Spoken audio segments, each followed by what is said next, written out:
FM, le journal.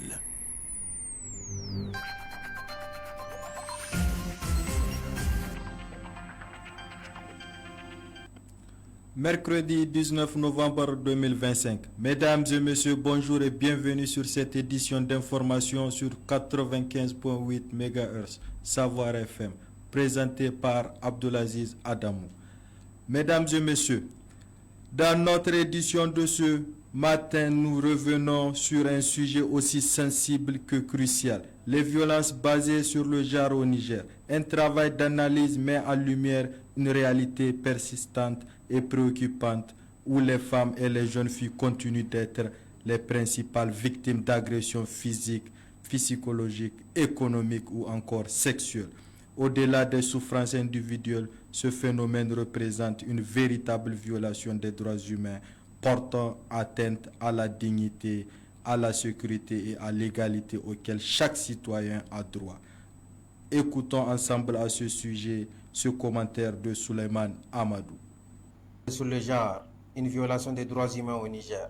En effet, les violences basées sur le genre, VBG, sont une réalité persistante au Niger où les filles et les femmes sont principalement victimes. Selon une étude menée en 2021, 38,2% des femmes ont déclaré avoir été victimes de VBG contre 16,3% des hommes. Ces violences ne sont pas seulement des atteintes à la dignité humaine, elles sont aussi des violations des droits fondamentaux des individus, surtout des femmes. Dans le cadre juridique, la magistrate et présidente de l'ONG Chronique Juridique, Mme Goje Memouna Gazibo, est catégorique. L'État doit réviser les lois sur la question et sévir proportionnellement aux crimes commis. La plupart des formes de violence constituent une honte pour la famille. La femme occidentale qui porte plainte pour un viol devient une héroïne. Or, chez nous, elle récolte la stigmatisation, le mépris, l'incompréhension, les jeux de discrédit. Il est important qu'on travaille sur ces aspects parce que c'est des environnements culturels différents qui appliquent les mêmes textes. C'est ça la faiblesse du Niger. Tant qu'en matière de protection des droits de la femme, le Niger ne va pas tenir compte de sa réalité socio-culturelle, de sa réalité religieuse, de ses pratiques et de son contexte, en fait, l'impunité va sévir. Pour clore ce panorama, la commissaire principale de police, directrice de la division de la protection des mineurs et des femmes, Zoéra Hansaïzé, nous expose quelques stratégies de sa direction pour une réponse policière prompte pour la protection des victimes. Il faut noter que le principe phare pour la prise en charge des personnes victimes qui viennent au niveau des services de prise en charge en matière de VBG, c'est l'accueil avec courtoisie et dans le respect de la dignité humaine.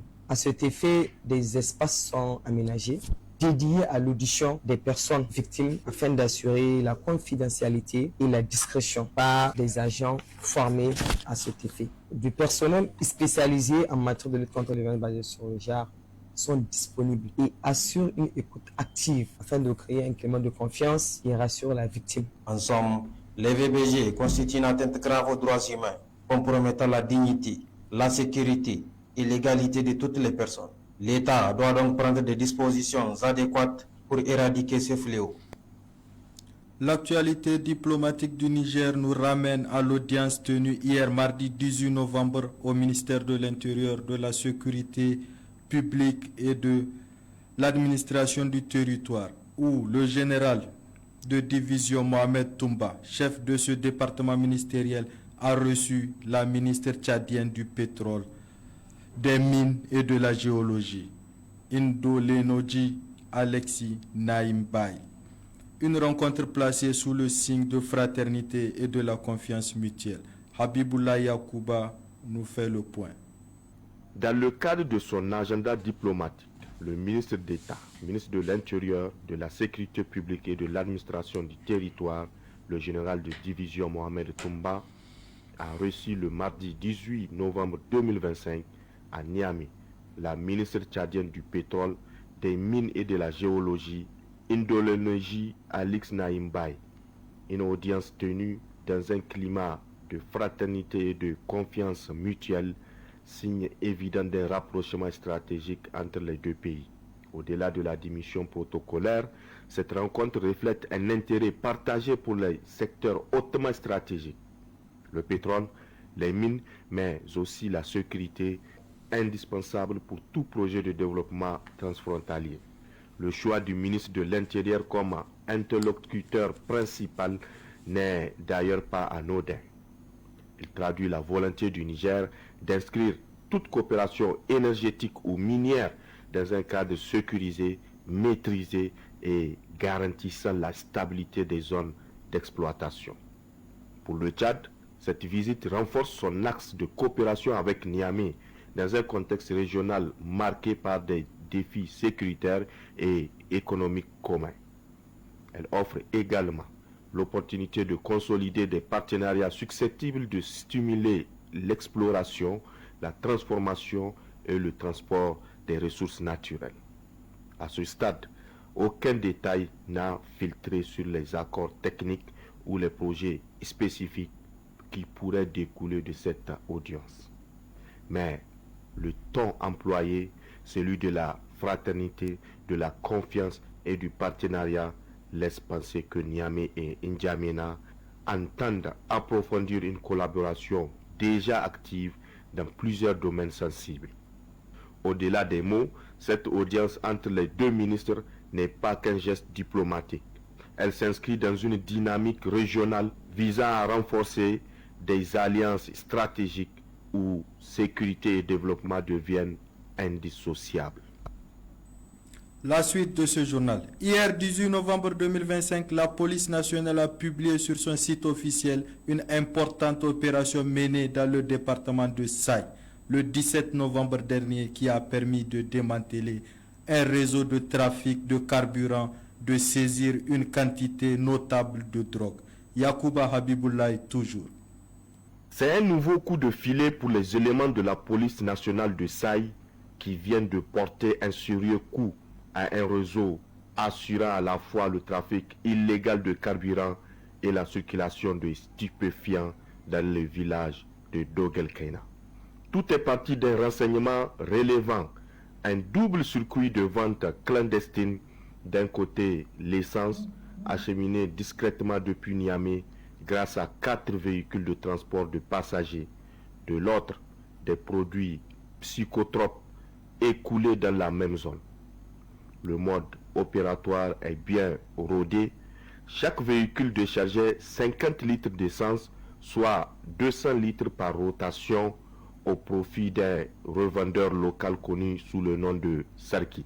Ce carburant, revendu à 900 ou 1000 francs CFA le litre, alimentait même des groupes terroristes venus se ravitailler discrètement. L'opération menée le 17 novembre aux environs de 18h a permis l'interpellation d'un individu et la saisie d'un ensemble varié de stupéfiants. Du cannabis, mais surtout des centaines de comprimés d'Exol, d'Escazepam et de Tramaking 225, ainsi que plusieurs cartons de plaquettes vides témoignant d'un trafic actif. La police de Saï a également réalisé une saisine sèche dans un magasin appartenant à un individu tout juste libéré de prison. Là encore, le matériel parle de lui-même. 1000 comprimés d'Escazepam, des bidons d'essence pleins et vides, ainsi que des divers équipements utilisés pour le transvasement du carburant. Un arsenal qui confirme l'existence d'un réseau structuré et persistant. Au-delà des chiffres, cette opération traduit surtout un enjeu sécuritaire majeur, la lutte simultanée contre l'économie criminelle et les circuits d'approvisionnement des groupes armés. C'est pourquoi la direction départementale de la police nationale appelle la population à redoubler de vigilance et à collaborer davantage. Dans un contexte où chaque information peut sauver des vies, cette coopération reste l'un des piliers essentiels de la sécurité collective. Un démantèlement significatif donc qui rappelle que la vigilance et la collaboration citoyenne demeurent les meilleures armes contre la criminalité dans nos localités. Ottawa. Les autorités locales ont tenu hier mardi 18 novembre 2025 une importante rencontre consacrée à l'avenir de la formation professionnelle dans la région. Une réunion stratégique présidée par le gouverneur autour de la 11e session du Conseil régional de l'enseignement et de la formation professionnelle et technique. La rédaction de Savoir FM nous rapporte les faits. Tenue de la 11e session du Conseil régional de l'enseignement et de la formation professionnelle et technique.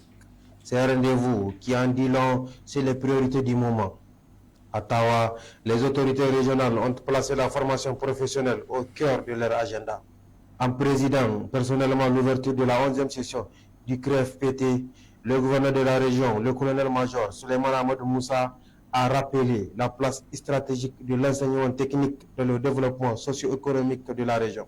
Derrière cette session, il y a un enjeu majeur: adapter les formations aux besoins réels du marché, mais aussi renforcer l'employabilité des jeunes dans un contexte où la qualification devient indispensable.